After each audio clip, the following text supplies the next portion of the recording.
with an expertise on restorative justice issues involving colonial Caribbeans, Native Americans, Armenians, and Aborigines. Before I announce our first speaker, I just want to ask if anyone is going to be tweeting, please use the hashtag Responsibility2015, because there are a lot of people following this conference using that hashtag. So Janna Thompson, our first speaker, is a professor in the philosophy program at La Trobe University in Melbourne, Australia. She is the author of 4 books and many articles on topics such as historical justice, global justice, reparations, reconciliation, intergenerational justice, feminism, and environmental ethics.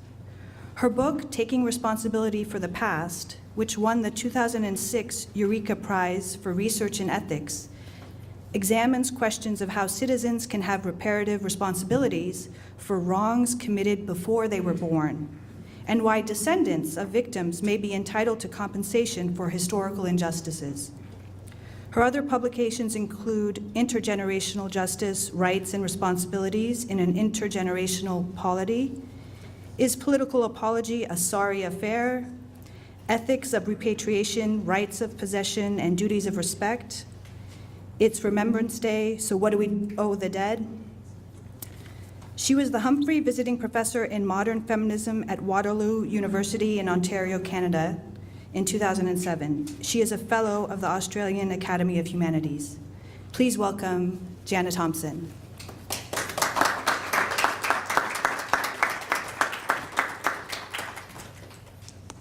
Thank you very much, and thanks also, particularly Henry, for inviting me to come to this conference, which I've found very, very interesting. I'm a philosopher. I'm going to be talking about reparations, not from a moral, ethical point of view rather than from a legal point of view that we heard yesterday. But I want to start out not by talking right directly about reparations, but by, just a minute, I've just got to get this technology going. But by saying a little bit about genocide. The more I've listened to presentations at this conference, the more I think that how we use the term genocide, what we think genocide is, needs further examination. I think it particularly does before we start talking about what is an appropriate reparation. I'm not going to give a definitive definition of genocide. I'm going to talk about an aspect of genocide that I think is particularly important. Now, Jeffrey Robertson, in his book on the Armenian genocide, says that the genocide is among the worst of all crimes. But what makes it so bad? Is it because a lot of people, just because a lot of people are killed? Is it because their material means of life is taken away from them? Or does it have other things that other aspects that we should pay attention to? And I'm going to suggest an aspect. But I'm going to start not by talking about the Armenian genocide, but by talking about a crime that was committed in Australia, and was committed starting in the late 19th century up to the past the mid-20th century. This crime was the subject of a report of the Australian Commission of Human Rights and Equal Opportunities. It was an inquiry about the separation of Aboriginal and Torres Strait Islander children from their families. It was a policy of state governments in Australia, and later taken over by the federal government of Australia, to take Aboriginal, half-caste Aboriginal children from their homes and communities, put them into orphanages or white families with the idea that they would be assimilated to mainstream culture. And since it was believed at the time that full-blooded Aboriginal people would simply die out, this was Australia's final solution to the Aboriginal problem. Now, in this report, it was suggested by the commissioners that the policy of forcible removal of children from Indigenous Australians to other groups for the purpose of raising them separately from and in ignorance of their culture and people could properly be labeled genocidal and in breach of international law agreements that Australia had signed. Now, this suggestion caused a controversy. There are a lot of people who didn't like the term genocide being applied to this policy because, after all, well, first of all, a lot of people didn't like the idea that the Australian government could be guilty of genocide, but also the objections to people who were sympathetic to the report but thought that this couldn't possibly count as genocide because it didn't involve killing people. And indeed, according to common usage, genocide does involve killing large numbers of people. But nevertheless, the commissioners were referring to the part of the UN Convention on the Prevention and Punishment of the Crime of Genocide, which includes as an act of genocide forcibly transferring children of a national, racial, ethnic, or religious group to another group. It also includes preventing the birth of children in a group as being a genocidal act. Now, I think the reason why these were included in the UN Convention on Genocide goes back to Raphael Lemkin's conception of what genocide is, that it's a coordinated plan of different actions aimed at the destruction of the essential foundations of the life of national groups with the aim of annihilating the groups themselves. Now, you can annihilate a group by killing large numbers of people in them, including children, but you can do that in other ways as well, and you can do that by forcibly transferring their children to other groups. And that was a thinking, I think, behind putting these in the convention. Now, I'm not going to argue that the commissioners were right in saying that transferring Aboriginal children to out of their communities and families was a genocidal act. I don't think it's terribly worthwhile arguing about that. Everybody can recognize that it's a crime of some kind. But I think that the Lemkin's original idea that in genocide we're talking about the essential destruction of the foundations of the life of a group is important. And I want to say why I think that. All of the groups against which genocide, according to the convention, can be committed, national groups, racial groups, ethnic or religious groups, are intergenerational groups. And genocide, I think, essentially has an intergenerational character. It's a crime of intergenerational proportions. These groups are not just intergenerational because people have children and their children have children, in the biological sense, but because it's important in all of these groups to be able to transfer a heritage, values, a way of life through the generations. People inherit these values, traditions from their ancestors. They generally value them. They may have disagreements with some aspects of their tradition and want to change them. And then but they nevertheless value them and want to pass them on to their children. And this heritage can include religion, monuments, heirlooms. It could include values, ways of living, a language, and many other things. And above all, it includes a history.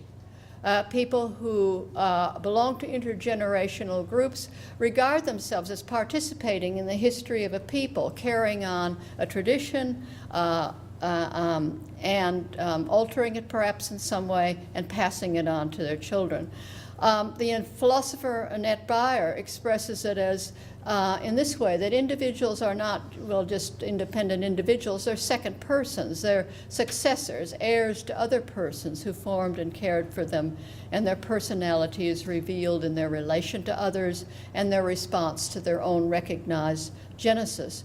In other words, people have an identity as a member of these intergenerational groups, and it's important for who they think they are, that they are part of this, are participants in what I have called at various times an intergenerational continuum, passing on of a heritage from one generation to another. Well, genocide, in my view, is an important aspect of genocide, is an attempt to undermine or to bring to an end an intergenerational continuum, to make it impossible for people to transfer their heritage and their history to future generations, or at least to disrupt this in a major way. Now, especially disrupting the participation in a people's history, I think, is important. I think one aspect of denialism is the group of people, the perpetrators, taking over history, trying to make history their history and to obliterate or deny the history of the group that they have persecuted. All right, now, genocide, therefore, is not just a crime against the people who were actually murdered or had their property taken away from them. It's a crime against past generations. I think you can wrong past generations because it undermines their entitlement as members of an intergenerational community to pass on their heritage to their descendants. And it's also a crime against future generations because it undermines their ability to obtain their inheritance as members of an intergenerational community. So genocide transcends the particular harm, however horrible it is, that's done to the people who have actually been killed or been displaced or had their possessions removed from them. And this is what I think connects what we would regard as an undisputed case of genocide, like the Armenian genocide or the Holocaust. This is what connects that to what was done to Aboriginal people. Because in taking children away from their families, forcibly removing them from their families and attempting to assimilate them to mainstream society is a way of trying to undermine a cultural continuum. It prevents the people of the community, the adults of the community, from transferring their culture to the next generation, and it violates children's rights. Not only the children were treated in many ways very badly. They were abused, they were mistreated in many cases, they were sometimes partially enslaved because they were regarded as only fit for manual labor or being servants. But and all these abuses were underlined and described by the Commission of Inquiry. But in addition, I think there's this other wrong of being denied your heritage. Now, what, therefore, should be reparation in this case?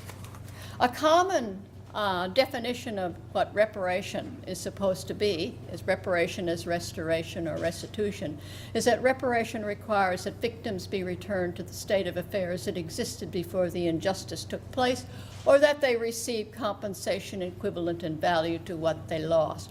Now, it's just obvious that there's no restoration for genocide. You can't bring people back to life, but not only that, you can't really make up for what's lost when a generational continuum is partially or wholly destroyed. It was suggested by the Commission that one of the ways of making reparation to Aboriginal people who had been displaced by being taken away from their community was to give them assistance to reconnect with their community. And that was a good thing to do, but you can see how inadequate that is. They, in all cases, no longer had the language of their community. They had not grown up within the community, so their connection with the community was always going to be a little bit remote. They were strangers to their community, and that kind of thing can't be repaired. All right, so there's that problem that you just can't restore the harm that was done by genocide. And there are other problems too with this formula for restoration. By attempting, particularly when a justice has been done a long time in the past, an attempt to restore things could actually commit further injustices. And I'm just going to ask this question. I don't want to be, terribly provocative.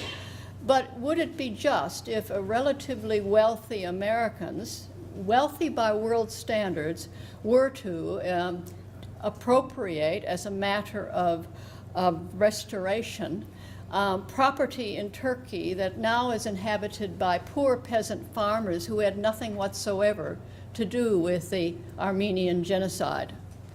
And I think there's a question about justice, whether that could really be a just solution.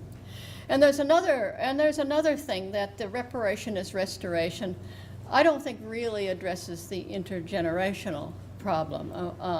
What about the harm that's done to future generations and to past generations? I have advocated, when talking about reparation, particularly for harm that's been done by to native peoples, like Aborigines or Native Americans or Native Canadians, that the most appropriate kind of reparation is reconciliation. And I hasten to say that by reconciliation I don't mean that the victim should forgive the perpetrators, or that they should regard or that the parties should be regarded as equally wrong in some way, and that they therefore have to kind of reach a compromise.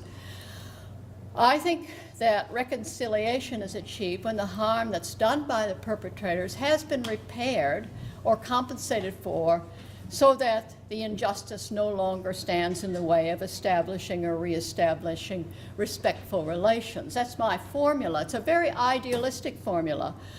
But you'll notice there are several aspects to it that I think are important. One is that it certainly doesn't deny or doesn't allow perpetrators to deny that they have done wrong. In fact, this would be a first stage of reconciliation, to make this admission.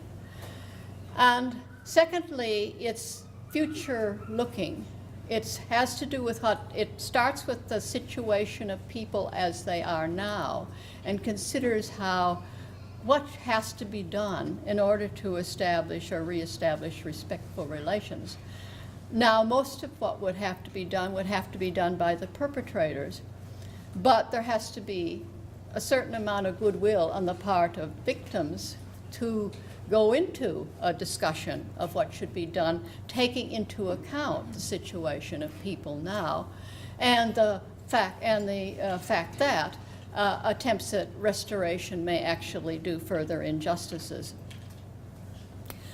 It also, I think, allows for the intergenerational nature of wrongs that have been done through genocide. That, after all, one of the things, and I've been impressed by this at this conference, that people inherit when their people has a history of being the victims of genocide, primarily know about the situation of Aborigines rather than the situation of Armenians. But I think it involves, as I said before, above all, recognition that the wrong has been done by the perpetrators.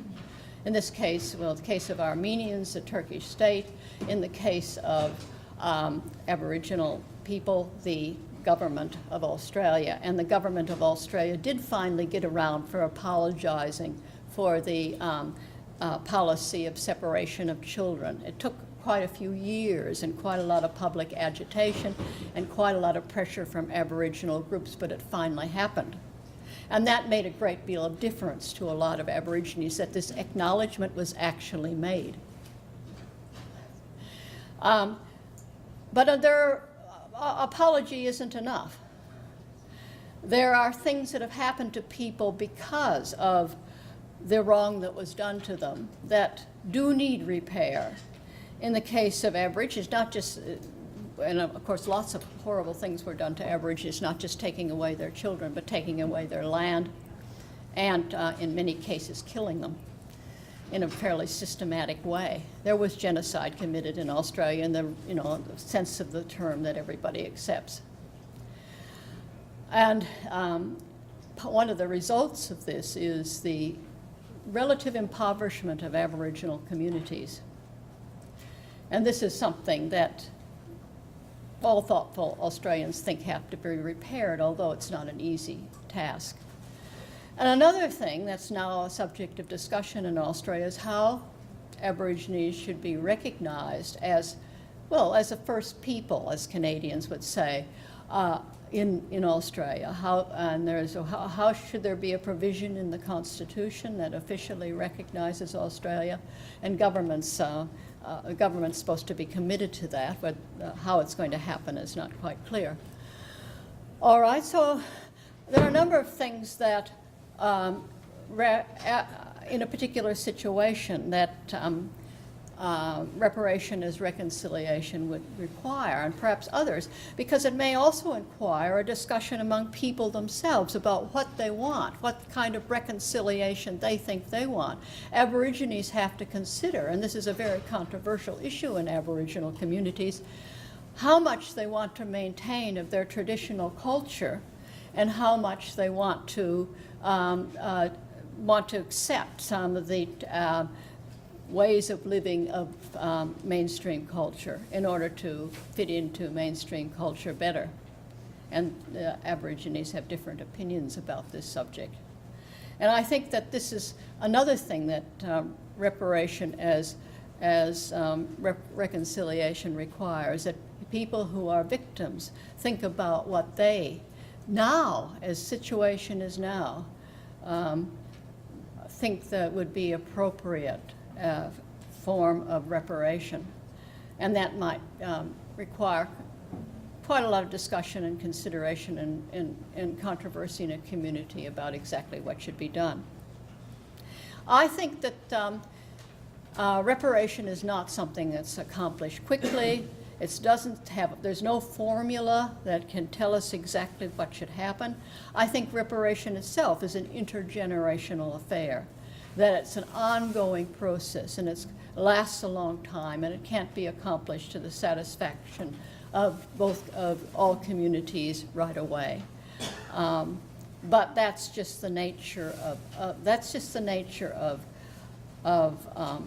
any kind of attempt to build a more positive history out of a history that contains crimes and injustices and wrongs of all sorts.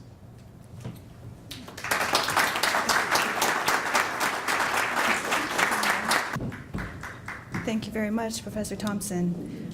Our next speaker, Matthew Fletcher, is Professor of Law at Michigan State University College of Law and Director of the Indigenous Law and Policy Center. Considered one of the leading scholars on Indian law, Professor Fletcher co-authored the 6th edition of Cases and Materials on Federal Indian Law. He sits as the Chief Justice of the Porch Band of Creek Indians Supreme Court and an appellate judge for several other tribes. He is a member of the Grand Traverse Band of Ottawa and Chippewa Indians located in Peshawatown, Michigan. Professor Fletcher is the reporter for the American Law Institute's Restatement of the Law of American Indians and also authored American Indian Tribal Law, the first casebook for law students on tribal law. The Return of the Eagle, the Legal History of the Grand Traverse Band of Ottawa and Chippewa Indians, and American Indian Education, Counter-Narratives in Racism, Struggle, and the Law. Professor Fletcher has published articles in the American Indian Law Review, Arizona Law Review, Arizona State Law Journal, California Law Review Circuit, University of Colorado Law Review, Harvard Journal on Legislation, and many others. Professor Fletcher graduated from the University of Michigan Law School. Please welcome him to the podium. Well, thank you very much for having me. It's a great honor to be able to come here and speak before this great, amazing group. I'm not a genocide or reparations scholar. I'm really, so I want to get that out of the way, although I am going to be talking a little bit about those things, obviously. I'm a member of I'm from a community in what is now the state of Michigan, the Grand Traverse Band. It's an Ottawa community. and it's part of the Three Fires Confederacy of tribes in the Western Great Lakes, the Ottawa, the Ojibwe, and the Potawatomi. And so I'm going to talk a little bit about their history and to give you a sense of what our genocide looks like. And I'm also going to talk a little bit about what many in this room might consider to be a form of reparations, although I guess I haven't really, in my mind, theorized it or called it that. But it's really what we would call in the 21st century tribal self-determination or self-governance. So let me give you just a brief history of the Michigan Ottawas. And we're located in northern Michigan, northern Lower Peninsula. We have two peninsulas in our state, and we are on the west are bordered by Lake Michigan, and on the east and the north, Lake Huron, which is really the same lake. And in the 18th century, especially the early moving into the latter part of the 18th century, the Michigan Ottawa tribe, the communities that made up the Michigan Ottawas really ran trade in the Western Great Lakes. Our trading partners and our familial relatives, we all spoke the same language, Anishinaabe.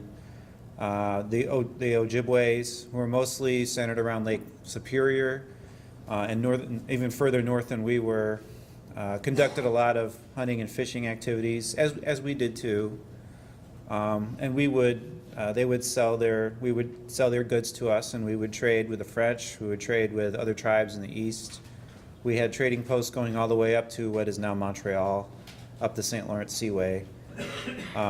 South of us is the Potawatomi tribes, the Potawatomi. They were farmers. So if you guys ever read John Locke and you read about how Indians don't own property because they don't improve the land, well, we had hundreds of thousands, and I say we because I'm Potawatomi too, we had hundreds of thousands of acres of farmland in southern Michigan.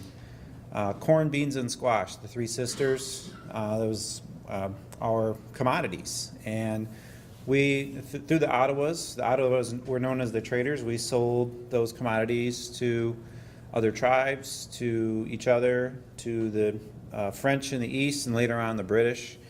And in general, the 17th century was a good place, was a good time to be Michigan Anishinaabe, probably the best time to be a Michigan Anishinaabe until really the last few decades. But things change, as you can well imagine.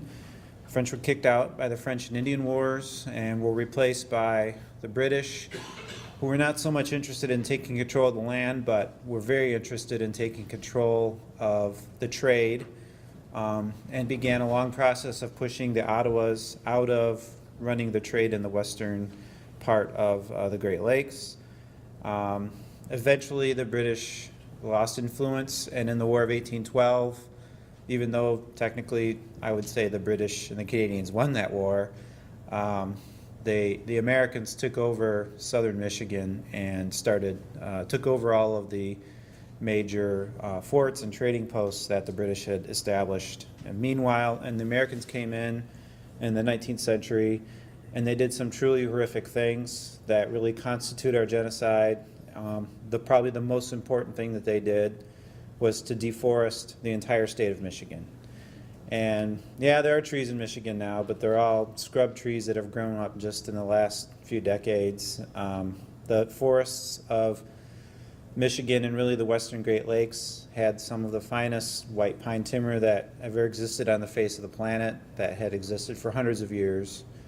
There are still people who dive into Lake Michigan to find timber that was cut in the 19th century, and for whatever reason, maybe there was a shipwreck and some of it went to the bottom. People will still dig up and find that timber and sell it as some of the most valuable timber in the United States, and it's been underwater for almost 100 years. By cutting down the trees, they took away our livelihood. So we couldn't move around, we couldn't hunt. They destroyed the world to us. After they cut the trees down, they left a bunch of scrub brush and sawdust, and the state of Michigan burned in massive forest fires at least 3 times in the early 20th century. Did you guys ever hear about this? I mean, this is stuff you can see from space. The descriptions of these forest fires that went through Michigan are really quite astonishing. And that really wasn't that long ago. There are people still alive who can remember these forest fires. So, but in the 19th century, while all this is going on, we were negotiating away with the United States. We negotiated several treaties. There are 12 now federally recognized tribes in Michigan, and each of them has, and there are other tribes too, but each of them has some sort of treaty arrangement with the United States. And the United States does not enter into a treaty with the Boy Scouts or even with a state of like the state of Michigan or New York. They enter into treaty arrangements under the Constitution only with other nations. And that was the state of the world in 1836, in 1855, in 1842, in 1864, when the major Michigan Indian treaties were signed and ratified by the United States, ratified by the Senate, and executed by the various tribes. And that is really the core of where we're headed with this, when I'm going to talk about what I guess people might call reparations. So the 20th century was rough. The latter half of the 19th century was pretty rough too. After the deforestation, Indian religions and cultures were forced to live underground. Yes, there were boarding schools that came in. And the first boarding schools were really boarding schools negotiated, their existence was negotiated for by our Ogamuk, our leaders. They asked for these boarding schools to teach our kids English as a second language and mathematics and science. We wanted these boarding schools. But after the Civil War, and there were a bunch of American military generals running around who didn't have anything to do, and so they put them in the position of being federal bureaucrats in the Indian Affairs Office. And so the military, these generals and colonels, people with military experience, came to run the federal boarding schools, and they turned them into military prisons and concentration camps for Indian kids. Meanwhile, if it wasn't being run, as in Mount Pleasant, Michigan, which was a military boarding school, it was being run by Catholics, Catholic Church, Protestant churches, and then out west you had Mormon churches. They ran these other boarding schools, most notoriously in Michigan, the Holy Childhood Church in Harbor Springs, Michigan, which just a few years ago was finally torn down, and they found bones of Indian babies buried in the walls. The whole place is a giant graveyard of Indian kids that were sometimes murdered, but mostly would die because they were lonesome, because they were just not cared for, and there were no doctors, and they would disappear. So moving into the 20th century, finally the United States, after many decades, really about 200 years of federal Indian affairs policy being geared toward the expectation that Indian tribes would disappear, that Indian lands would revert into federal and state control, that Indian people would assimilate, they would either die off or marry into other groups, and their culture and language and identity would disappear. And it really wasn't until the 1970s. Ironically, our favorite president is Richard Nixon, because he started through the legislative program that would become the first Indian Self-Determination Act. Well, the idea was a very Republican, very conservative political idea, which is to return local control of government programs to the people on the ground. And so we began the slow process that is still ongoing. I mean the 566 Indian tribes in the United States, taking over federal programs designed to provide federal and state services to tribal communities. Moving ahead to right now, 2015, I'll talk a little bit about the three Michigan Ottawa tribes. There's the Grand Traverse Band, and there's my lovely wife's tribe, the Little Traverse Bay Bands of Odawa Indians, and also the Little River Band of Ottawa Indians. Just as an example, the three of us are the biggest regional employers, government or commercial, private, in the areas that we are located. We are the leaders of environmental stewards. People come to us from around the country, around the world, to talk to us about how we regulate our hunting and fishing based on our treaty rights that we reserved for ourselves in 1836. We are leaders in developing things like alternatives to incarceration for nonviolent offenses, for juvenile offenders. We are doing these things in a way that is really quite consistent with American political and constitutional theory. You may, for those of you who are real Supreme Court nerds, may remember a guy named Justice Brandeis, Louis Brandeis, who was the first Jewish justice on the Supreme Court, once wrote a dissent saying states are laboratories of democracy, and there are 50 different ways of perhaps experimenting with a way of dealing with a question of public policy. Well, that may have been true 100 years ago. I doubt that it's really true now. But there are 566 Indian tribes. Each one of them is a laboratory of democracy in a way that no state or even local or government could ever possibly be, let alone the federal government. And these 3 Michigan-Ottawa tribes, also the 3 Potawatomi tribes, and the 6 Chippewa tribes in Michigan are all doing remarkably different things. They're experimenting. They're drawing upon their cultures and their teachings, drawing upon their language to learn how to experiment with different government policies. And these are just some small examples. Now, how does this happen? Is this a creature of reparations? It's possible. When we look at the definition that Professor Thompson talked about of reparations, I think that some of the things that have happened in the last 75 years, last 50 years, could be called reparations. But I would say it's more than just about a cash handout. It's about power. It's about the restoration of government authority. So I mentioned something called self-determination. We might call it self-governance as well. And when my reading of American Indian affairs, the history of American Indian law and policy, there are really 2 different ways for the United States to deal with Indian tribes. The first one is one they really want to do. This is, and you would think this is ironic. What they want to do is to give us a whole bunch of money.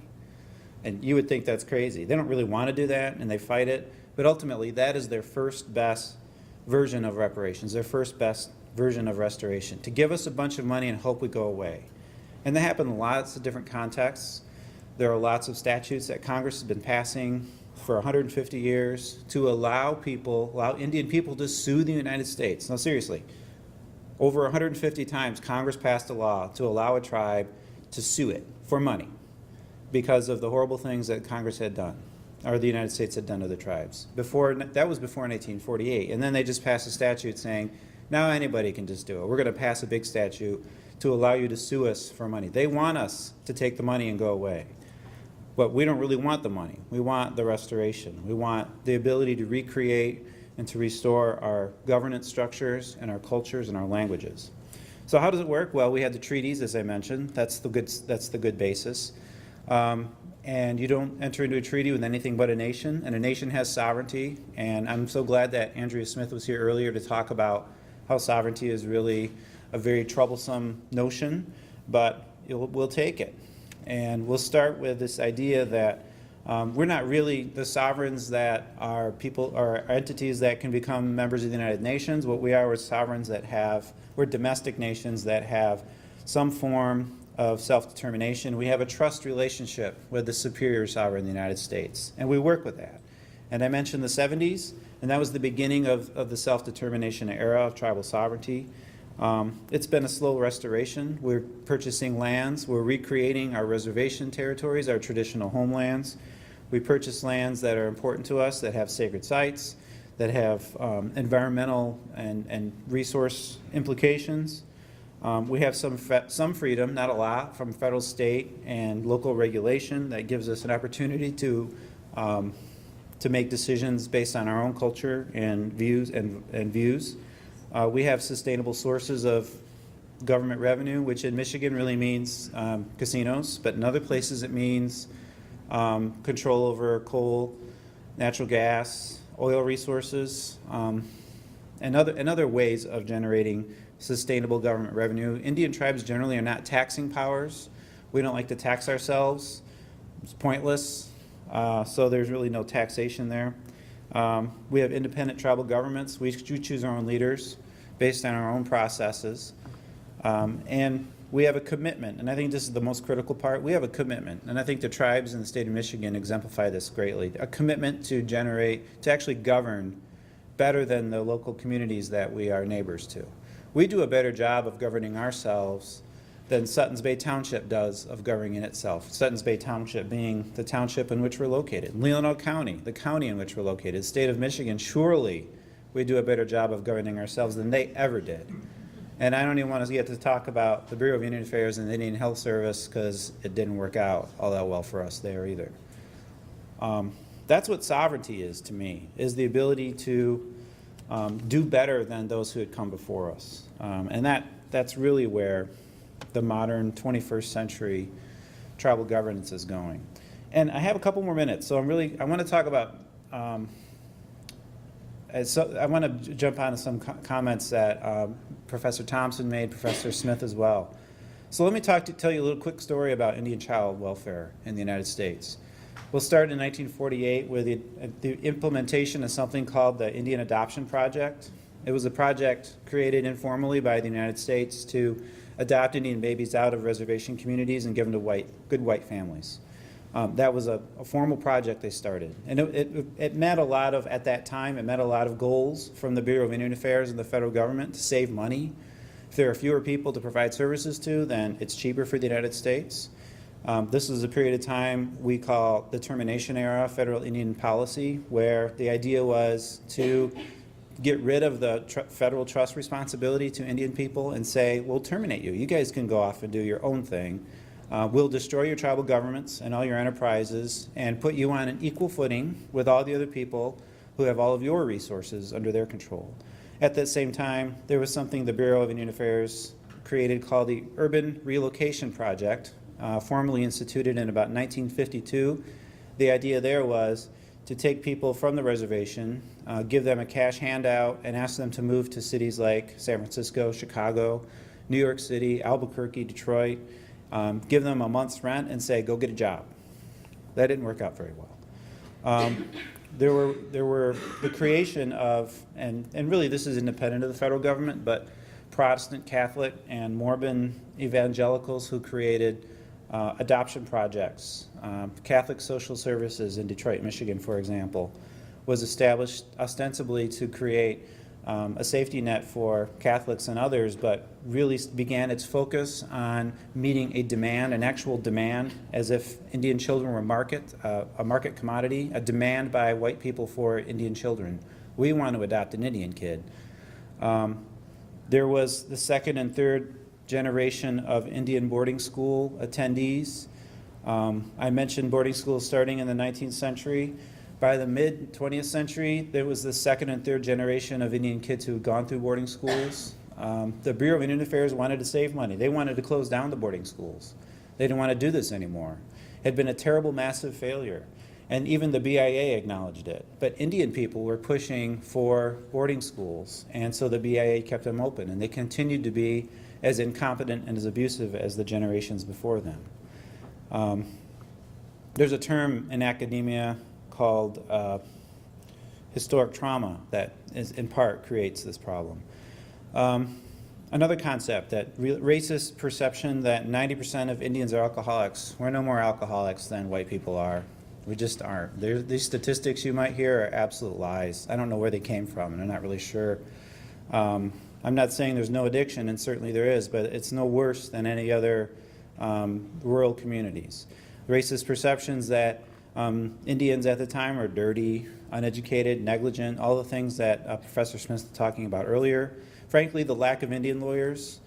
The BIA did a study in 1966 to see how many American Indians were lawyers, and they found 25. We're working on that. That's why I teach at law school, but there's only a couple thousand of us now. And to be frank, the misogyny of American Indian chairmen, there used to be something called the Tribal Chairmen's Association, did a lot of good work, but there were no tribal chairwomen. And they weren't listening to questions about the disappearance of Indian kids. And eventually we got the Indian Child Welfare Act in 1978, which is something that is near and dear to my heart. We work on it very carefully and diligently at Michigan State. But what we're hearing now is that this is being transformed and morphed into something much worse, human trafficking. And I guarantee you in 10 to 20 years, if not sooner, we'll be talking about reparations for the trafficking of indigenous women in the United States, Canada, Central America, South America, and elsewhere. if this cycle isn't stopped, and sadly enough, I don't suspect it will be. And thank you very much for the opportunity to come here, and I'm happy to answer any questions. Thank you, Professor Fletcher. Our next speaker, Dr. Jermaine McCalpin, is currently Associate Director of the Center for Caribbean Thought and Lecturer of Transitional Justice in the Department of Government, University of West Indies, Mona. He earned his master's and PhD in political science from Brown University and bachelor's in political science and international relations from the University of the West Indies, Mona. Dr. McCalpin specializes in Africana political philosophy, Caribbean political thought, and transitional justice. His research interests include truth commissions, commissions of inquiry, and political accountability, reparations for historic injustice, such as slavery, and Native American and Armenian genocides. Dr. McCalpin was one of the 4 authors of the Armenian Genocide Reparations Study Group, which came out last year. If you haven't read it, I highly recommend that you go on the internet, search Armenian Genocide Reparations Study Group, and there's a great website with the report and updates on Armenian genocide reparation issues in general. His most recent publications have been on the Grenadian Truth and Reconciliation Commission, in the Journal of Social and Economic Studies, Reparations for Slavery in the Americas in the Armenian Review, and on the Haitian Truth Commission in the Global South. In 2011, he was lead author on a United Nations UNDP-sponsored study on governance and truth-telling mechanisms in Jamaica. He is currently working on a monograph on a comparative assessment of Caribbean Truth Commission experiments in Haiti and Grenada with South Africa. He's also researching on the political participation of the Caribbean diaspora in the United States and their countries of origin, which is maybe interest for the Armenian American diaspora. So please welcome Dr. McCalpin to the podium. I want to start with a personal story about Armenia. I first heard of Armenia, and particularly Nagorno-Karabakh, as an elementary student in Jamaica in 1986. I was telling Henry last night that I didn't know almost 20 odd years later I'd be working on the Armenian genocide. And when I went to Armenia, an old lady came up to me and asked me if I was Armenian. But this is my 8th conference on the Armenian genocide, so I think by now I can be adopted by you.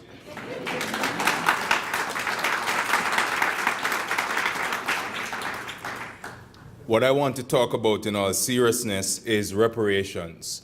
Reparations as a debt. We often think of reparations as something good to do, something valuable to do, something noble to do. When you have a debt, there's an obligation to repay. So that's what I want to talk about, that reparation is a debt, DBT. It's interesting that all modern genocides start with a march.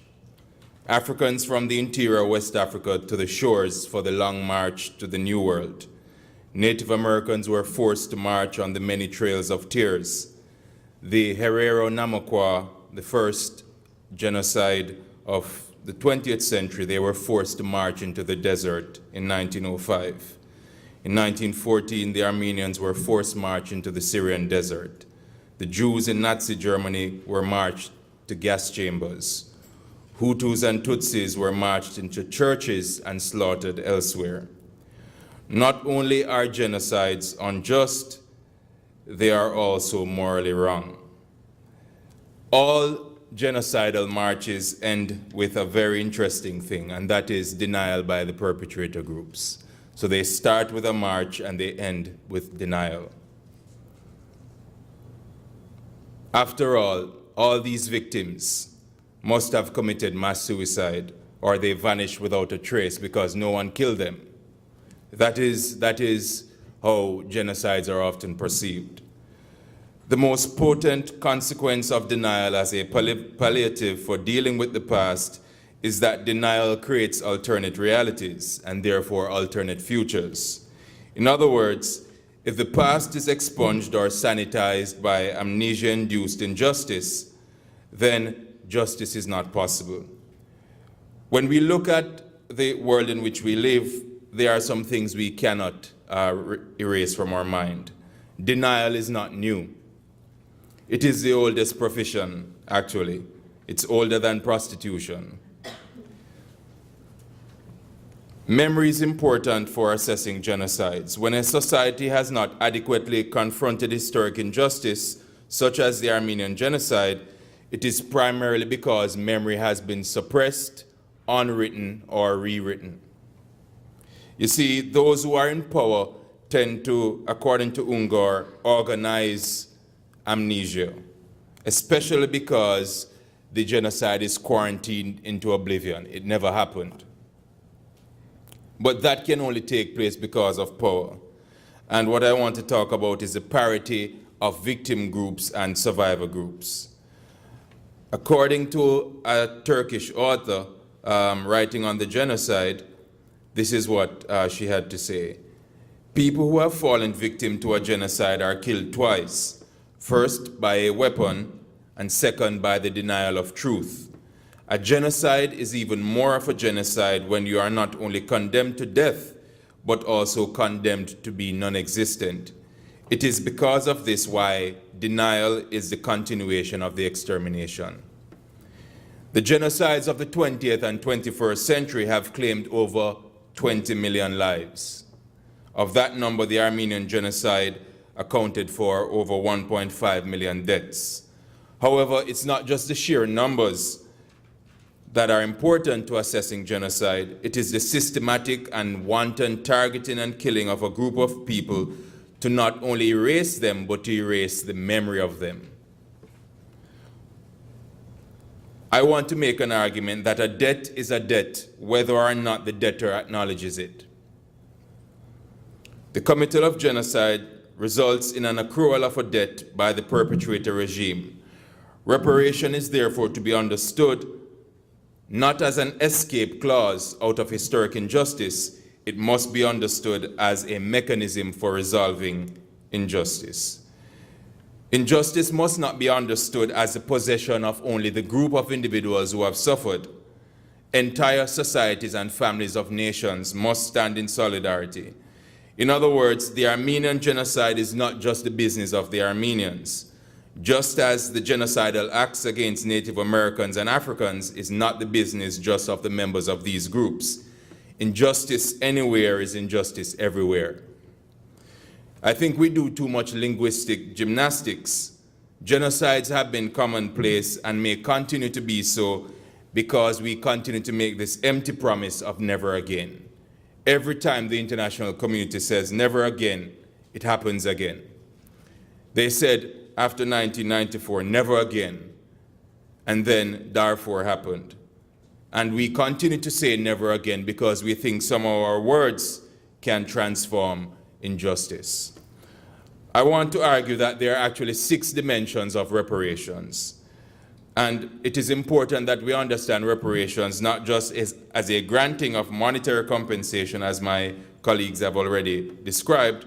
I want to describe reparations as having 6 dimensions. The first and maybe most obvious and prior is recognition. Recognition as acknowledgement is critical to resolving historic injustice. To recognize means to say, I acknowledge that genocide occurred. To recognize is also to humanize. If you don't recognize, you are essentially saying this person is not worthy of being considered a fully human being. And that is why recognition is important. It's not empty. It's symbolic, but it's very powerfully symbolic.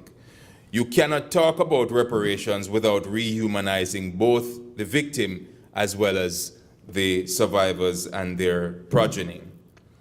The second dimension of reparation is reclamation. The meeting of demands to turn what has been taken from victim groups back to them. There has to be historic reclamation. Reclamation is not just physical, it is also psychological. Identity is often the first thing that is destroyed or attacked by a genocide. So even if people continue to live, the very identity that they subscribe to is normally the thing that is most destroyed. The third dimension is replacement. The concern is not so much with analogous replacement or restitution. It is rather the notion that something lost or stolen through genocidal acts are to be replaced. If they are not replaced, the genocide is never expunged. The fourth dimension of reparation is redemption. The reason why I think this model is more important in terms of making a comprehensive notion of reparation is that redemption also has a space for the perpetrator group. Reparation is interestingly not just about repairing the harm the perpetrator committed or the group, it is about redeeming them from the ignominy of genocidal acts perpetrated by their ancestors. In other words, reparation provides an opportunity for the perpetrator group to rid themselves of the stain of genocidal criminality. You see, I find it very interesting that for Native American genocides, the US government has never apologized. And for African American slavery, one of the biggest colonizers, the British government, they've issued statements of regret. We regret that these people died, but no one will apologize. Why? Because an apology will trigger cause for reparations. If you apologize, it means that you did something wrong. If you don't apologize, then there is no case to go forward. The fifth dimension is rectification. That requires some adjustment and calculation as to what was lost, how much was lost, what can be regained, and who is ultimately responsible.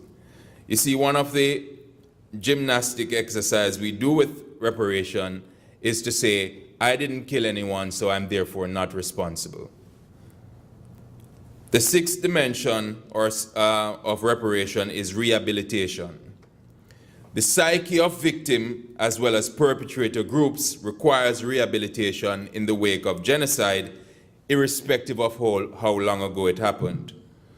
One often wants to put a statute of limitations on victimhood and suffering. Until the victim group undergoes a reestablishment of its suffering and contribution to the country that they have been exodus from, there is no reparation. And until the perpetrator group sheds the label of genocidaires, we cannot speak of reparation in a comprehensive manner. Rehabilitation is necessary if the reputation of the victim group is to be restored. Equally, the perception that all members of the perpetrator group are evil and genocidal needs also to be expunged. There are some things that reparation is not. Reparation is not hush money. It's not to keep victims quiet. It's not to let them, as Matthew said several times, go away and fade away. It's not hush money. You can't keep the silence of people who have suffered for so long. There's one Haitian proverb that says, if I do not speak the truth, I will suffocate. Truth has to be told because truth informs justice. Reparation is also not charity. It's not sorry money. It's not because I feel sorry for the victim group why reparation is to be given. It is because an injustice, the injustice of genocide, was done to them. The presumption is that if reparation is a debt, one which has not been paid, if the debtor ignores it, then the debt goes away. That's not how reparation goes. That's not how injustice goes. Genocides never go away. Perpetrator groups often use amnesia as the elixir, and deniers imbibe on this elixir, and it tells all of us that we need to forget what happened in the past. Reparations provide an opportunity to properly configure the past as well as the present. You see, reparation is not a single act. Just as the conduct of genocide happened in stages, we must understand reparation as a process. It's not just money, it's several things, and I want to quickly turn to those several things. Surely the genocidal acts of 1915 cannot be attributed to Turkish citizens of 2015. However, just as we inherit rights and state power, we also inherit responsibility. That's the laws of nations. Philosophers John Rawls and my co-panelist Janna Thompson have written on intergenerational or transgenerational responsibility. The fact that nothing can undo the damage and the loss of genocides and other historic injustices is not the same as saying nothing can be done to repair their consequences. Properties and land reparation and such measures have to be considered. The Armenian genocide took place a century ago, but contrary to the notion that time heals all wounds, it has festered more than it has palliated. I believe that reparations viewed in a comprehensive way has to incorporate several things. It has to incorporate an apology. What are you repairing if you haven't done something wrong? So it has to start with the acknowledgement that something wrong happened. There has to be a memorialization and a commemoration. You don't pass the landmark of injustice without a commemoration. There has to be a return of land and property as well as material compensation. You see, the resolution of the Armenian genocide is not just meaningful for Armenians desiring justice and closure, it is also necessary for the perpetrator group also to understand the need for reparation.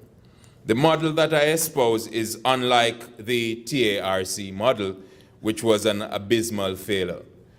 Why? Because it was primarily constituted to conceal rather than to expose the Armenian genocide. And that was the Turkish Armenian Reconciliation Commission. It didn't want the truth to see the light of day. So let us look at the 4 things that reparations involves in a little more detail.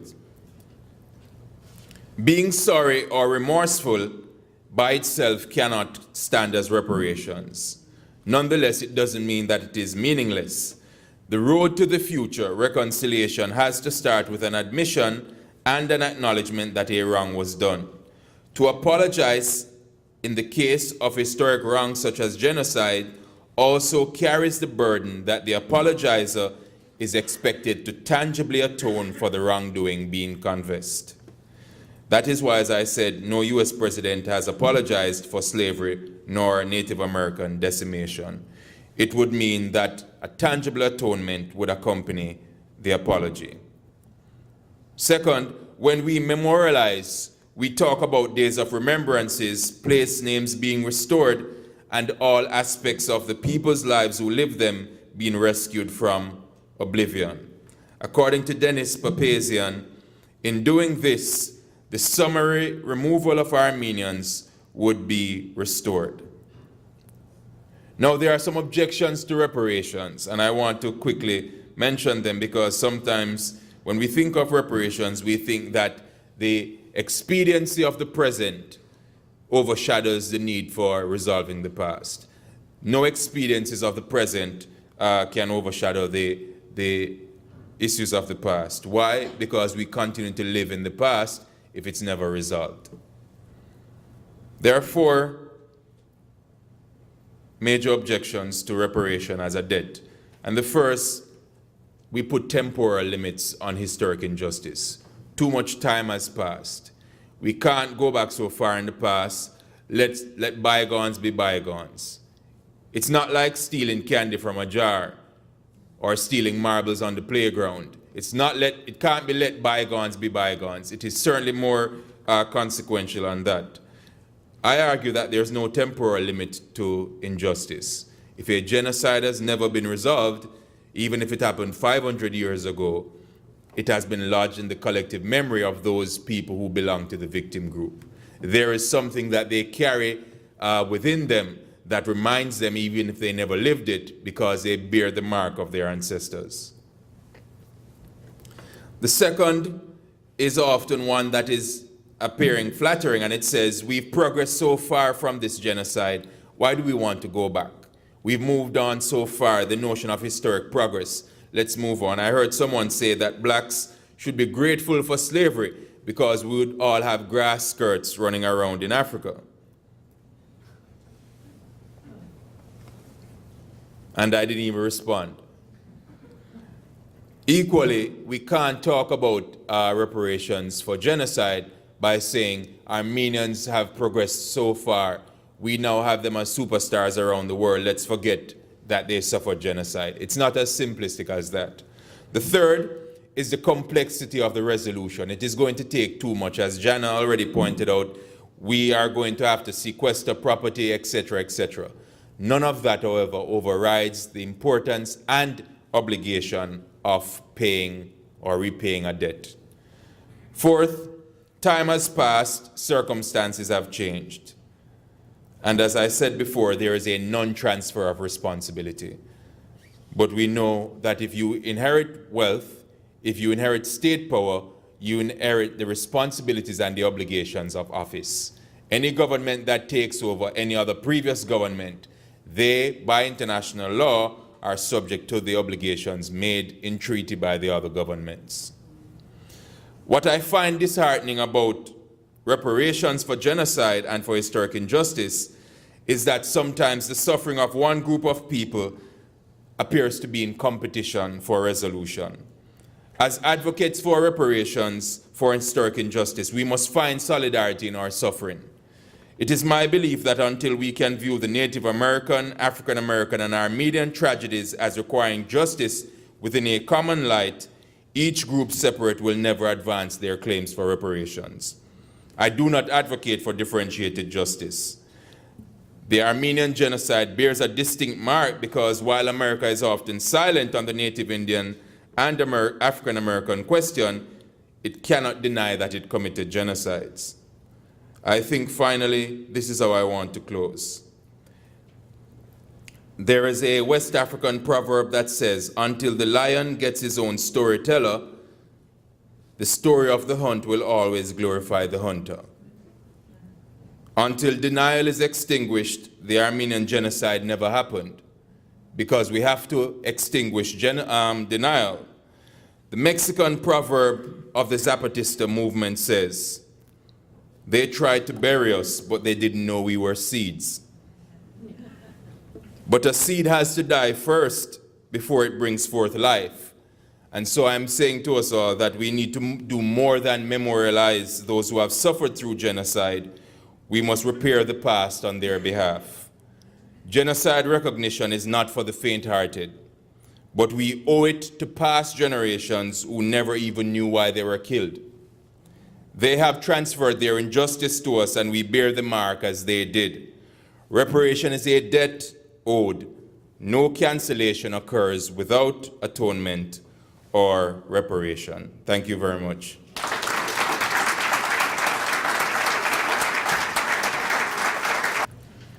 Our next speaker, Dr. Henry Theriault, is currently professor and chair of the philosophy department at Worcester State University, where he has taught since 1998 and from 1999 to 2007 coordinated the university's Center for the Study of Human Rights.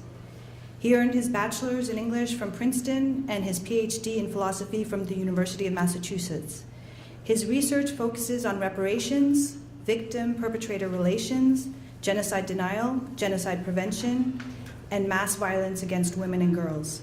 Thank you so much for coming this afternoon, and since this is our next to last panel, I know have seen some of you in many panels over the last 2 days, and it's pretty daunting, topic-wise and endurance-wise, and I really appreciate that you're with us. And I also want to really extend incredible appreciation to our my three co-panelists who each in their own way are really leaders in the areas that they're working in. And I was just so thrilled when they each accepted invitations to come today and to share the sort of rich and textured ways they've thought deeply about reparations issues in different contexts and in ways I think from an Armenian perspective, but I think also as a global citizen perspective, we all can learn a tremendous amount. And I just really appreciate what they've done here, but also the work that they've done, for many years. I am going to do two quick, hopefully quick things in this talk, and it's really two different things, very different things. First is I'm just going to talk a little bit about the Armenian Genocide Study Group, Reparations Study Group report that Jermaine, myself, Dr. Alfred Desayas, who some of you may know as a senior lawyer with the Office of the High Commissioner of Human Rights with the UN, and he's now the special reporter rapporteur to the UN, and it's a very complicated title, but essentially for the value of democratization in the world. And he's done tremendous work on a number of issues, including Armenian genocide reparations. And also Ara Babian, who is the former ambassador from Canada, from Armenia to Canada, and in addition to many other things, many other issues he's taken up, is a particular expert on the treaty history relative to the Armenian genocide, Sèvres, Lausanne, and other treaties. The four of us started working together in 2007, and mainly because I'm a slow worker, despite the great work that they've done. We have now, in the past 6 months, completed our project, which stands at a 170-page report on reparations for the Armenian genocide. What Kate was actually referring to was the sort of short version that we finished in the fall and posted. Our final thing, and I'm looking at Nairi Arzamanian, who's our editor, is very soon to be posted to the website. We're almost done and almost ready to typeset. So you should see that, I hope, within a few days, if not a few weeks, depending on how quickly we can get this out. And what I want to do today is, to start, is just to give you a quick overview of, and I'm not sure how to get the, hold on, we'll see if we get a full page here. Maybe not. My skills are, oh, here we are. Okay, yeah. No, maybe not, hold on. Well, we'll get partial page. I guess that's good enough. Just to go over an outline of what the report is and what it has in it. I'm not going to go into very many details, except I'll say a couple things just about some of my contributions that are particularly sort of research areas that I'm concerned about, or issues that I'm concerned about since I'm speaking. But to give you an idea, and if you're interested in exploring the report further, our website, I'm sorry, I just had that. Our website is this, armeniangenocidерeparations.info, very easy to access, and in addition to the report, the short version and the long version that's coming, there's a lot of, as Kate mentioned, there's a lot of sort of timely information on reparations issues involving activity in the Armenian Republic and in the diaspora, so it's a fairly interesting website. Sorry. All right, I'm really doing a bad job here. Okay, so the report has 8 parts. There's an introduction that gives you some background on the reparations issue and other issues related to the Armenian genocide, just to give you an idea of how this came about. And it includes really historical background on the Armenian genocide. The target audience for this report is certainly the Armenian community, in the sense of engaging people in the discussion about what reparations could be, why they might be important in dealing with the Armenian genocide. I think Jermaine made a great case in that regard. But also to the policymaking community in the Armenian Republic, who is just in the last maybe 3 years starting to really take seriously the issue of reparations. Before that, it was a very noticeable absence from foreign policy discussions and governmental discussions of the genocide, and again, that's changing. But also non-Armenian audiences. Armenians, as we know, are not a huge group, and I'll talk more about what Jermaine said about trying to work in solidarity with other groups. But if Armenian genocide claims don't stand the test for non-Armenians, then there's no likelihood that there's going to be the kind of international support that is necessary to deal with the aftermath of genocide, and really to pressure Turkey to deal finally with the issue in its own right. And even honestly within Turkey, there's a growing number of Turkish people who are starting to engage the Armenian genocide in a much more responsible way than historically, certainly anti-denialist way. And reparations has just in the last 5 years become a topic that they're discussing as well, and I think it's incredibly encouraging. And this report also is really trying to give them some kind of a framework for thinking about what it is that at least some people think Armenian genocide reparations will look like. So there's a historical background that talks about the genocide, and it leads to a discussion of the harms that the genocide did. And I, again, you can see this for yourself in more detail if you're interested. But we've started to talk in this panel and in some of the other discussions this weekend about the tremendous level of harm that genocide does. It's not just direct killing. That's a huge part of the Armenian genocide, obviously. But it's the infliction of trauma. It's the disruption of family patterns, as Alyssa von Jordan-Forgy talked about last time, and the real destruction of the reproducibility of the group at many levels that mean an initial set of killings, rapes, and other kinds of acts of destruction of the victim community not only sort of have a tremendous demographic impact in the sort of normal way, right? So if 60% of Armenians were killed in the 1915-23 era, then you expect the population today to be something like 40% of what it would have been otherwise. But the trauma of genocide, the impact, the destruction of family relations and dispersions and so forth actually magnify the effect of the immediate demographic destruction. And victim groups, and I know if you look at Native American demographics comparing the population figures from 1600 or 1800, and you look at demographics for today, there's a sort of a cumulative compounding effect of initial acts of violence and destruction that continue to impact indigenous communities in the United States and elsewhere. And we see this phenomenon again and again. You mentioned transatlantic slave trade, which had an incredibly devastating demographic effect, which I also share your view as genocide, given the fact that a third of the people who were enslaved in Africa died in the Middle Passage on the way to the United States out of about 12 million. And they died with the full awareness that was going to happen by the people who were transporting them. It was not an unfortunate side effect of slave trading or anything like that. It was a calculated business expense that you knew you had to get X number of slaves. It was cheaper to transport them in these incredibly overcrowded, horrific slave ships and accept that a third of them would die than it was to actually have better ways of transporting them, although, of course, better ways of transporting to slavery is sort of a ridiculous concept in itself. So we see these kinds of demographic destructions, but it even goes further than that. The intergenerational transfer of trauma that we've talked about, that still affects groups that have experienced genocide even centuries ago. Because of the compounding nature of the impact of genocide in a very practical, sometimes even really daily way in people's lives. People's lives are affected in deep ways. That psychological trauma is sort of renewed regularly. It's not just something that happened and people have a trauma and it sort of gets transferred into the future in some mysterious way. It's the fact that genocide is unresolved that keeps making this experience that maybe contemporary people didn't directly have to deal with, an experience that impacts their lives in a meaningful and devastating way today.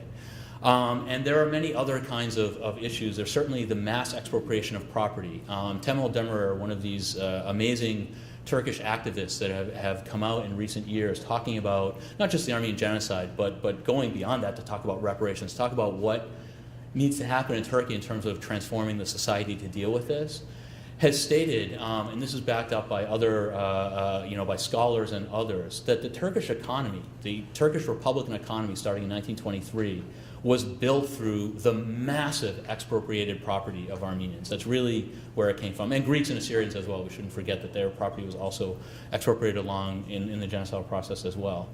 And modern Turkey can't be conceived without the Armenian genocide. It's a foundational act in exactly the same way that the United States can't be conceived without the series of genocides against indigenous people and without slavery. Hachig Talalian, if anybody knows him, once had a great statement.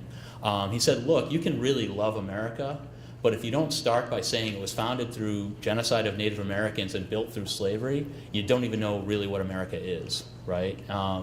So we have to understand these kinds of harms of genocide persist through time, the property harms and so forth. And I know it's maybe, we're in the Marriott Marquis in Times Square and it's sort of a swanky venue for a conference on the Armenian genocide. And it's easy to sort of look at that and say, wow, Armenians have a lot of wealth. And many Armenians do. I mean, we've got the Kardashians and Andre Agassi and Cher and all the, different generations of wealthy Armenians, but Kirk Kerkorian and others who have, done very well.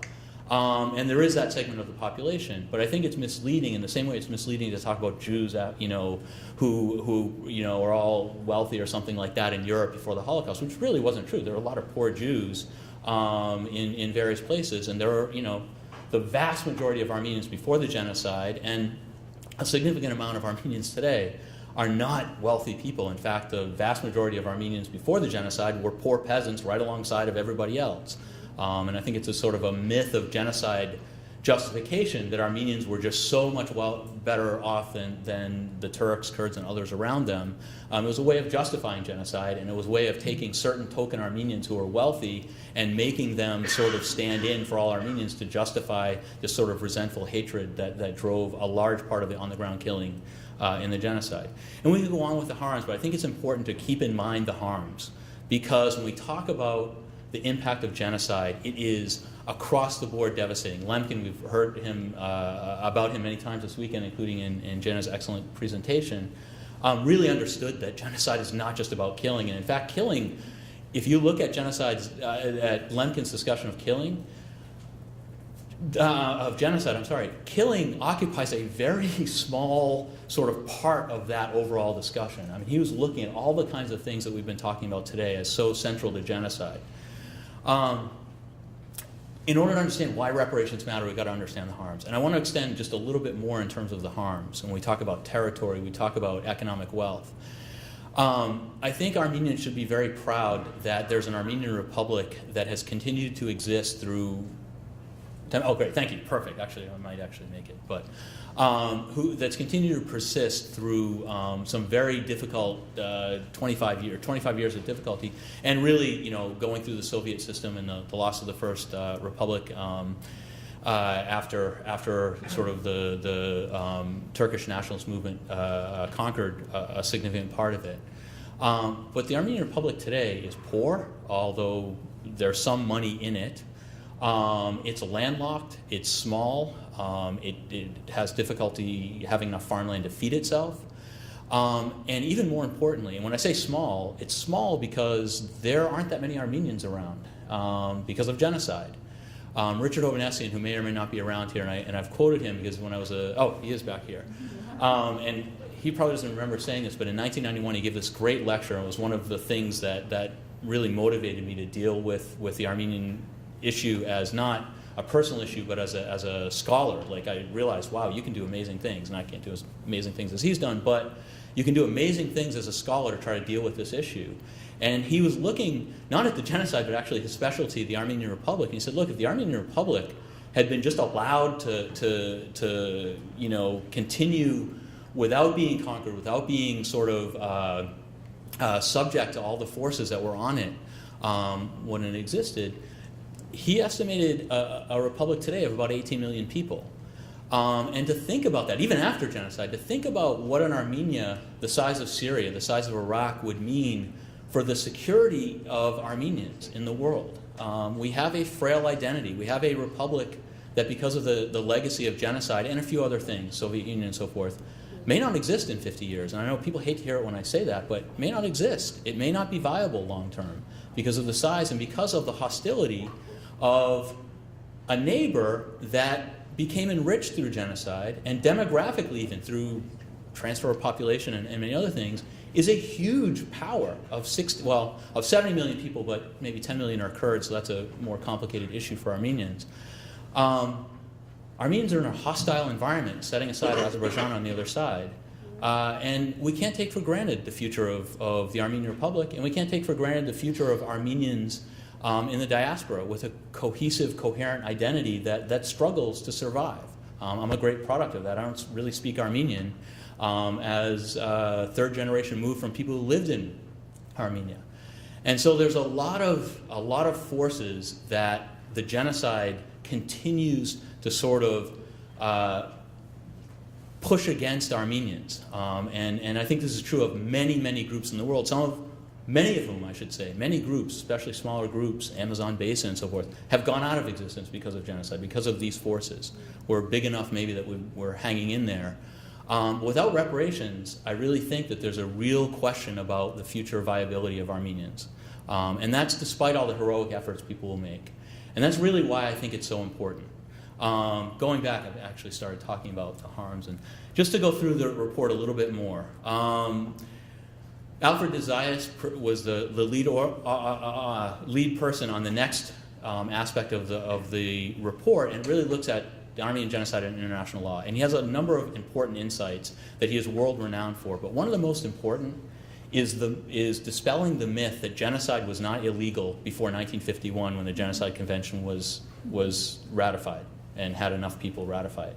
Genocide has been illegal since certainly sometime in the 19th century. It's been illegal according to things like the 1899 Hague Convention on warfare. There were many international legal instruments by which what happened to Armenians, 5 minutes, and others was illegal.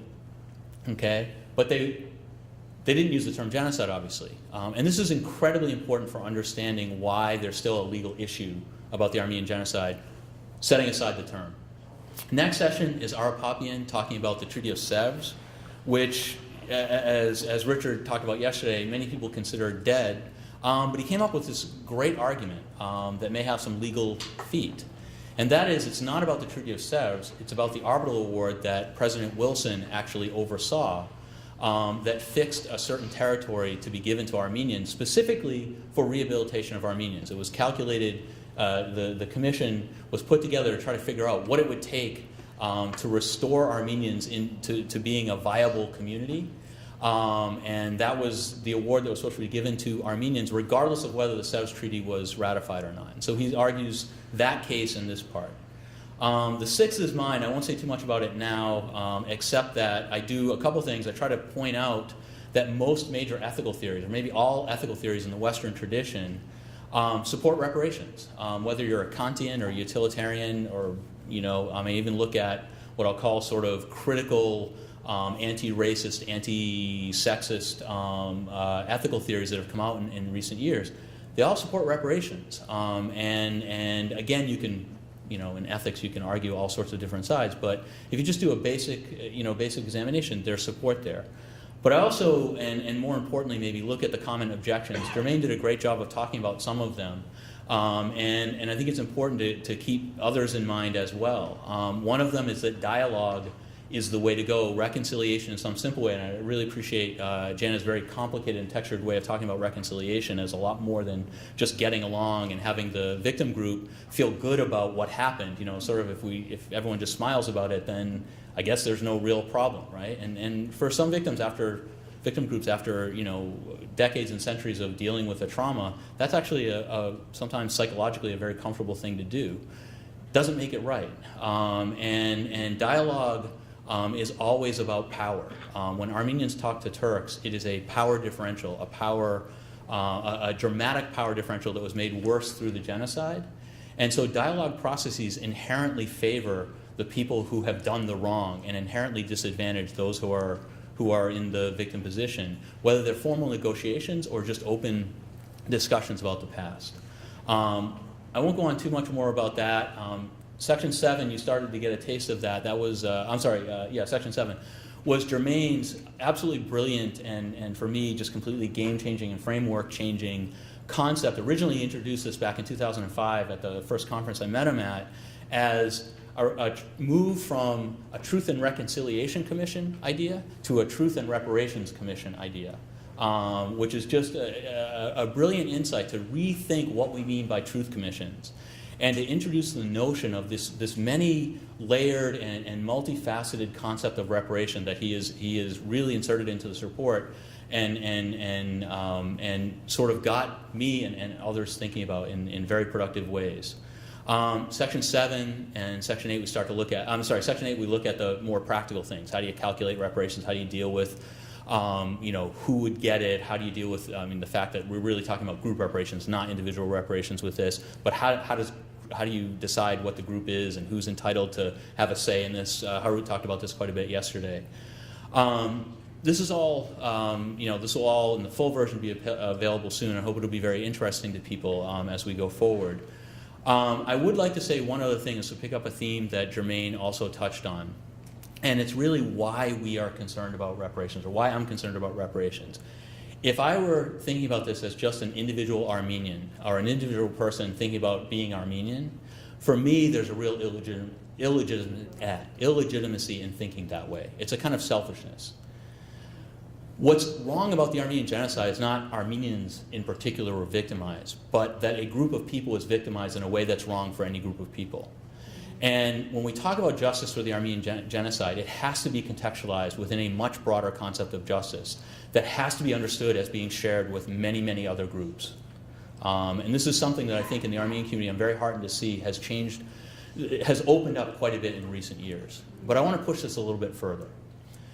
It's easy to look at these kinds of things that we're talking about, genocide, slavery, apartheid, and mass rape, and so many other things, as sort of discrete events in the world, as almost aberrations, something that went wrong in the world, and that we need to address in some way. And I think that's really wrong. If we look at the world that we have today, and I think Matthew described in a particular geographical region sort of something that's absolutely global.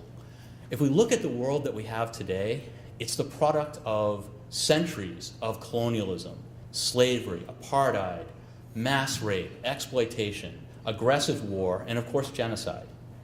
These forces across the globe have shaped the reality that we live in.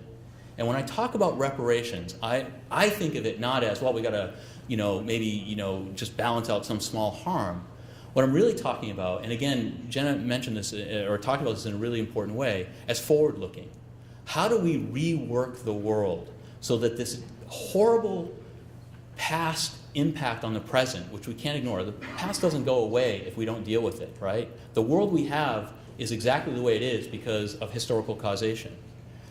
And that world, just in the way that it does for Armenians, harms so many other groups. People are in a horrible condition. I know we're basically out of time. Okay, so like 1 minute is good? Okay, all right, you're smiling, okay. How do we deal with this devastation? We really need to rethink fundamental things about how we organize the world politically, socially, culturally, and in sort of all its aspects. And reparations is really, I think, the 21st century driving force to try to start to do that. That we need to think not about individual people's reparations and a particular group's reparations, right? We emphasize, well, is it group reparations for Armenians or individual?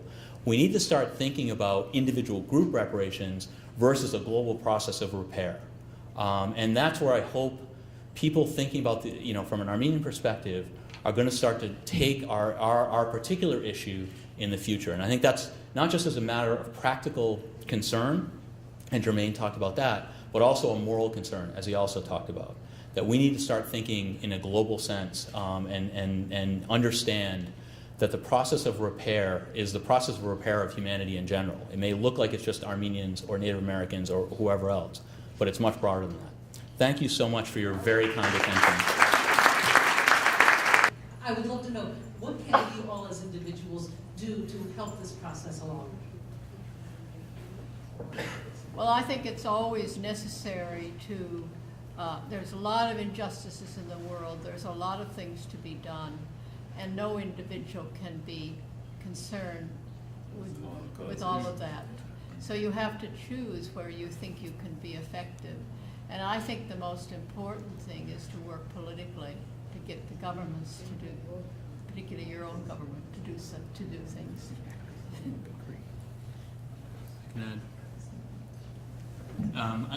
Okay, so I'll just add one thing, that there are things people are doing already.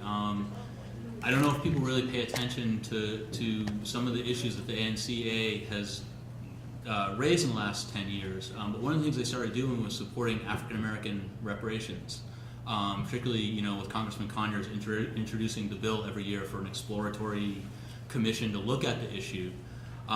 That's incredibly important, and for a variety of reasons, symbolically and materially. And I want to stress, we look at American society, and there's a very convenient, and Jermaine really talked about this, there's a very convenient idea, well, African American slavery was 150 years ago, all that kind of stuff. What impact can it have today? And it has huge impact, and that's why those kinds of initiatives are really important. And the impact, just think of it this way. After slavery, there were no reparations. They were given temporary, some reparations were given and then taken away. And for about 12 years in this country, African Americans had pretty significant rights, a little bit like the 1908, maybe 1912 period, something like that for Armenians. And that was taken away after Reconstruction. In fact, I think that's the only time we had an African American woman senator in the United States was in the 1860s or early 70s, which is stunning, right? When you take a group of people who have been, by law, denied the right to learn how to read, have been providing free labor, not just their whole lives, but for generations, to people who got rich off that labor, or at least well off, who don't have any property to speak of, and you suddenly say, we're not doing anything for you, but you're now free, where do they end up in the economic system, right? And then if you have inheritance laws like we have in the United States, they basically conserve wealth across generations. We like to think it doesn't happen that way, but it's how it works in the United States. And so when we talk about reparations, when Connor's just talking about this stuff, he's not talking about something that happened a long time ago that doesn't have relevance. And I think supporting that is really, really important on principle, and I think it is a very practical matter. You mentioned the Southern Poverty Law Center. I can't help but talk about, they wrote a report on the Armenian genocide and the denial of it, and then they were subsequently sued by Gunter Louis, who wrote a book denying the Armenian genocide.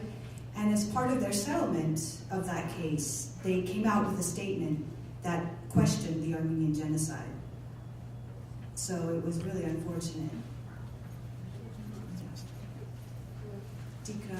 In your talk, you spoke of the Turkish-Armenian Reconciliation Commission and how it doesn't meet a model for reparations or, in fact, for reconciliation.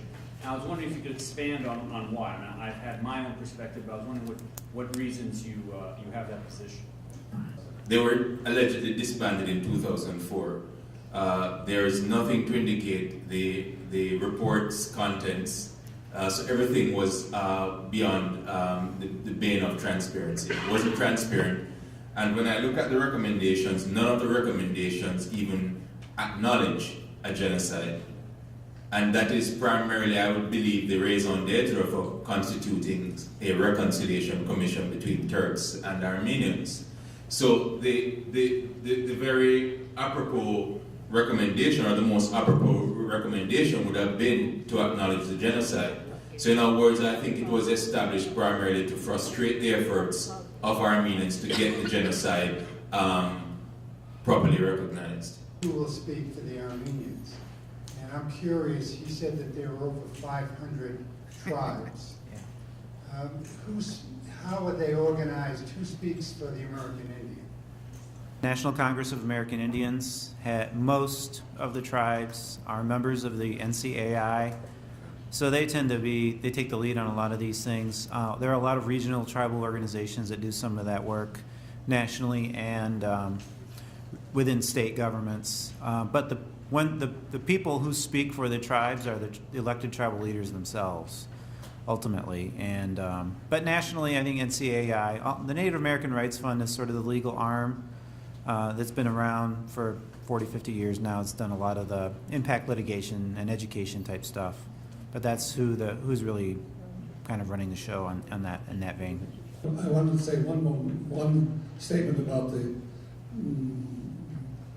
Turkish-Armenian TARC, in that it brings us up to the present when there are suggestions that there be joint historical commissions to determine the events of 1915, the incidents, because the fact is that when you allow the Turkish government to determine who will be their representatives, it's already a dead fish. And in the case of TARC, they had two retired, very clever and articulate diplomats who were there simply to torpedo the entire process. That being the case, we must also acknowledge the fact that they had a moment of weakness when they transferred this issue to the Transitional Justice group here in New York, which gave something to both sides. One saying that, well, you can't prosecute for genocide because the law wasn't there. On the other hand, if the law had been there, we could consider it to have been genocide.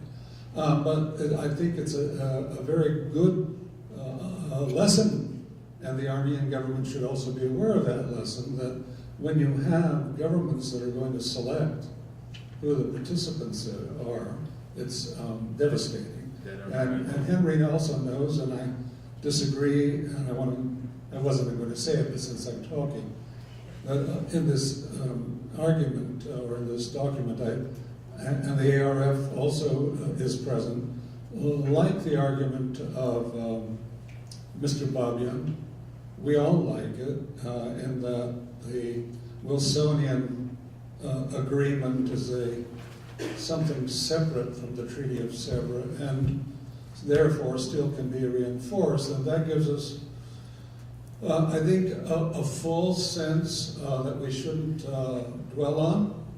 We should use the moral aspect of that decision and to point it out just as the way the Treaty of Moscow or the Treaty of Kars was imposed on the Armenians.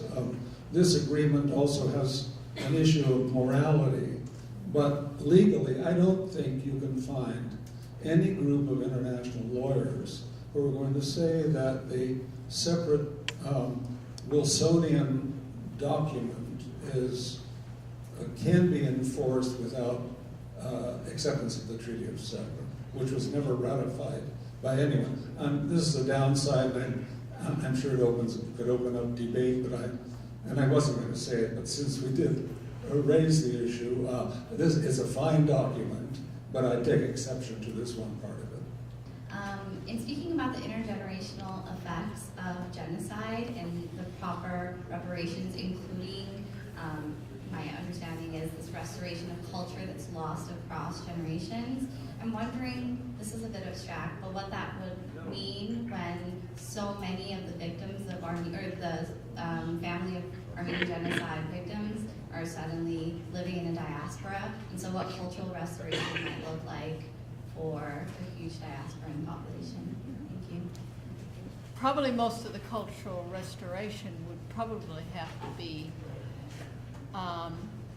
in lands where Armenians lived, restoring churches and restoring things, which would at least mean, and also providing the Armenian Republic with means for restoring its own culture.